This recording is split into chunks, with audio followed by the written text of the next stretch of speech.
उधर लखनऊ से हम खबर आपको बता दें, सपा ने चुनाव आयोग को बकायदा पत्र लिखा है और आईजी रेंज लखनऊ लक्ष्मी सिंह को हटाने की मांग की गई है। बीजेपी उम्मीदवार राजेश्वर सिंह की पत्नी है लक्ष्मी सिंह। सरोजनी नगर से बीजेपी के प्रत्याशी हैं राजेश्वर सिंह और पुलिस विभाग साथ ही मतदाताओं पर दबाव बनाने का भी आरोप है। तो बड़ी खबर आपको बता दें और ऐसे में जानकारी है कि बीजेपी उम्मीदवार राजेश्वर सिंह की पत्नी है लक्ष्मी सिंह और ऐसे में उनको फिलहाल वहां से हटाने की मांग की जा रही है। सरोजनी नगर से बीजेपी के प्रत्याशी राजेश्वर सिंह, तो ऐसे में लक्ष्मी सिंह वोटर्स को और कहीं न कहीं प्रशासन को प्रभावित कर सकते हैं। पुलिस विभाग और मतदाताओं पर दबाव बनाने का भी आरोप उन पर लग रहा है।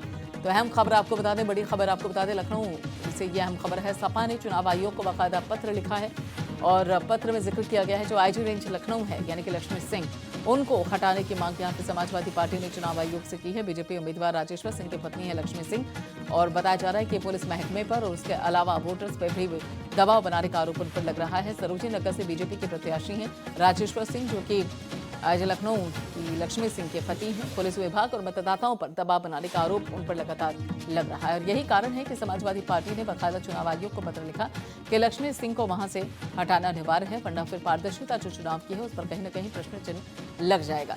आईजी रेंज लखनऊ लक्ष्मी सिंह को हटाने की मांग की जा रही है समाजवादी पार्टी के जरिए और ऐसे में इससे पहले भी अखिलेश यादव ने सीधे तरीके से कहा भी था कि जो अधिकारी यहाँ पर बीजेपी के कार्यकर्ता के तौर पर काम कर रहे हैं उनको वहां से हटाना अनिवार्य है। यही वो खत है, यही वो अनुरोध है जो कि समाजवादी पार्टी ने चुनाव आयोग से किया है। देख सकते हैं आप अपने टेलीविजन स्क्रीन पर। और इस पत्र के जरिए समाजवादी पार्टी ने लखनऊ यहाँ पे आईजी रेंज पुलिस के पद पर कार्यरत श्रीमती लक्ष्मी सिंह, अपने पति श्री राजेश्वर सिंह प्रत्याशी सहित भारतीय जनता पार्टी, यही इसी भाषा में बाकायदा अपील समाजवादी पार्टी ने चुनाव आयोग से की है। हमारे संवाददाता विनोद हमारे साथ जुड़ चुके इस बाबत आगे की जानकारी देने के लिए। विनोद, कितना असर होगा इस चिट्ठी का जो कि समाजवादी पार्टी ने चुनाव आयोग को लिखा है? क्योंकि मांग तो इससे पहले भी अखिलेश यादव कई बार कर चुके हैं, लेकिन उस मांग का कोई खास असर होता हुआ नजर नहीं आ रहा है। क्योंकि अगर चुनाव आयोग को फैसला लेना होता तो इस बाबत फैसला हो जाना चाहिए, क्योंकि पहले चरण का मतदान को लेकर अब सिर्फ एक दिन बचा है।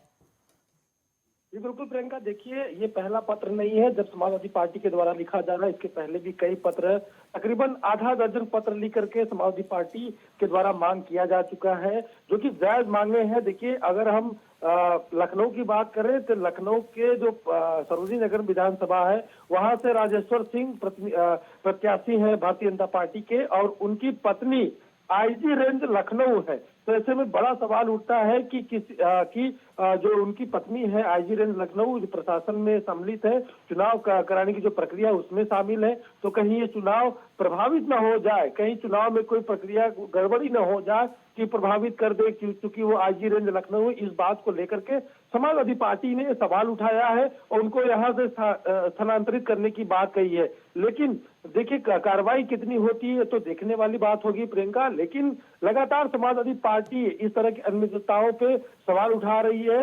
अगर लखनऊ में, राजधानी लखनऊ में इस तरह की अनियमितताएं देखने को मिलेंगी और कार्रवाई नहीं होगी तो एक बड़ा सवाल उठता है चुनाव आयोग पर कि विपक्षी दलों की सुनी नहीं जा रही है। इसके पहले देखिए जो एक तस्वीर वायरल हुई थी जिसको लेकर के समाजवादी पार्टी के मुखिया अखिलेश यादव ने भी सवाल उठाया था, कल ट्वीट भी किया था कि वहां के जो अधिकारी हैं वो बीजेपी के फेवर में काम करा रहे हैं, बीजेपी के लिए काम कर रहे हैं, कि उनको जो वोट डालना चाहता है समाजवादी पार्टी को, लेकिन वो भारतीय जनता पार्टी की तरफ कन्वर्ट कर रहे हैं, उसको वोट डलवा रहे हैं। तो ऐसा कई ऐसे मामले आ चुके हैं जहां पर अधिकारियों पर जो चुनाव प्रक्रिया में शामिल है उन पर बड़ा सवाल उठ रहा है, लेकिन चुनाव आयोग इस पर कार्रवाई नहीं कर रहा है। तो उसी क्रम में देखिए कल जो पत्र जारी किया है समाजवादी पार्टी ने और भारतीय चुनाव आयोग से मांग किया है, उसमें यही है कि राजेश्वर सिंह जो कि बड़े पुलिस अधिकारी थे, वो वीआरएस लेके भारतीय जनता पार्टी की तरफ से सरोजनी नगर में प्रत्याशी है और उनकी पत्नी भी आईजी रेंज लखनऊ है, तो और वो चुनाव प्रक्रिया में शामिल है,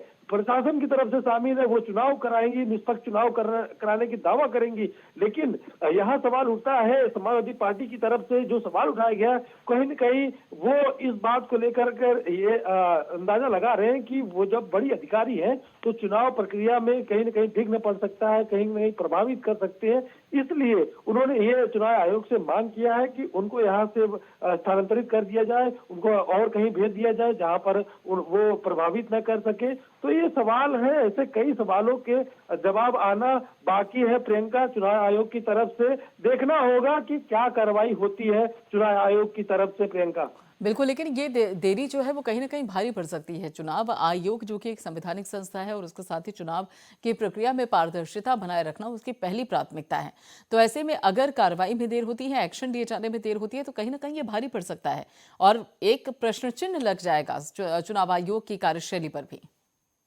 जी बिल्कुल, देखिए प्रियंका, लगातार जो समाजवादी पार्टी है वो मांग कर रही है और कई ऐसे मुद्दे हैं जो बड़े मुद्दे हैं जिसको लेकर के समाजवादी पार्टी स्टैंड ले रही है और चुनाव आयोग से मांग कर रही है। दूसरी तरफ चुनाव आयोग है जो निष्पक्ष चुनाव कराने की मांग कर रहा है, दावा कर रहा है और लोगों पर कार्रवाई करने की बात कर रही है। देखिए, मुकदमे जहां पर ज्यादा भीड़ हो जाती है तो वहां पर त्वरित एक्शन हो जाता है। जैसे समाजवादी पार्टी की बुलंदशहर में जब रैली थी और भी जगहों पर जहां रैली थी वहां पर देखिए भीड़ के लिए लोग भीड़ को लेकर के एफआईआर दर्ज हुए, पुलिस ने और चुनाव आयोग ने एफआईआर दर्ज करवा दिए। लेकिन अगर बात करें कार्रवाई की तो पता नहीं क्यों मुझे लग रहा है कि जब चुनाव एक तरीके से निष्पक्ष कराने का दावा किया जा रहा है तो ऐसे में कार्रवाई क्यों नहीं हो रही है। देखिए, कांग्रेस पार्टी ने भी एक मांग किया था कि जो बड़े अधिकारी हैं जो चुनाव आयोग प्रक्रिया में शामिल हैं और चुनाव आयोग को अपना रिपोर्ट देते हैं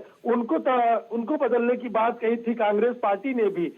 लेकिन अभी तक करीबन 1 से 1.5 महीना बीत गया लेकिन उन पर कार्रवाई नहीं हुई है। वहीं समाजवादी पार्टी ने तकरीबन आधा दर्जन लेटर लिख दिया है उन अधिकारियों पर करने के लिए जो चुनाव में प्रभावित कर सकते हैं जो, लेकिन उस पर अभी तक कार्रवाई नहीं हुई है। और देखिए, अगर एक बड़ा ये मुद्दा ये है कि चुनाव आयोग पता नहीं क्यों ध्यान नहीं दे रहा है, कार्रवाई करनी चाहिए, जबकि प्रत्याशी है राजेश्वर सिंह लखनऊ के सरोजनी नगर विधानसभा से और उनकी पत्नी यहाँ पर आईजी है। तो एक मामला साफ साफ देखा जा सकता है कि किस तरीके से चुनाव आयोग शांत बैठा है और इस तरह की कार्रवाई नहीं कर रहा है, जबकि विपक्षी दल जो है वो सवाल उठा रहे हैं और कार्रवाई नहीं हो रही है। तो एक बड़ा सवाल ये है प्रियंका कि कार्रवाई पता नहीं क्यों नहीं हो रही है। ऐसे में कार्रवाई करनी चाहिए चुनाव आयोग के। देखिए, प्रत्याशी है, उनकी पत्नी यहाँ पर है, ऐसे में बड़ा सवाल उठता है चुनाव आयोग के ऊपर प्रियंका। बिल्कुल, क्या ये जो सवाल यहाँ पे लगातार पूछा जा रहा है कि आखिर क्या कारण है कि बाकायदा जो लगातार विपक्ष भी कह रहा है कि उन अधिकारियों को हटाइए जो कि बीजेपी के कार्यकर्ता की तरह बाकायदा काम करते हैं या फिर ये कह लीजिए जो कि बीजेपी प्रत्याशियों से जिनका कोई जुड़ाव है, तो क्या अगर कार्रवाई चुनाव आयोग नहीं कर रहा है तो जो ये क्यों का जवाब है, क्या ये मानकर चला जाए कि पश्चिम बंगाल में जब विधानसभा चुनाव हो रहे थे तो उस दौरान लगातार यहाँ पर टीएमसी की तरफ से भी दूसरे जो यहाँ पे विपक्षी दल के सियासी दल थे वो लगातार आरोप लगा रहे थे कि चुनाव आयोग पक्षपात कर रहा है। कहीं ना कहीं जो यहाँ पे सत्ता में है, केंद्र में जो सत्ता है या खास तौर पे अगर देखा जाए तो वहां पर कोई ना कोई दबाव जरूर है जिसके चलते चुनाव आयोग वो फैसले नहीं ले पा रहा है जो कि उसको सही मायनों में लेना चाहिए ताकि चुनाव प्रक्रिया की पारदर्शिता पर किसी तरीके का प्रश्न चिन्ह न लगे। तो क्या हम मानकर चले कि क्यों का जवाब यही है? प्रियंका, ये वक्त है चुनाव आयोग को अपने आप को साबित करने का।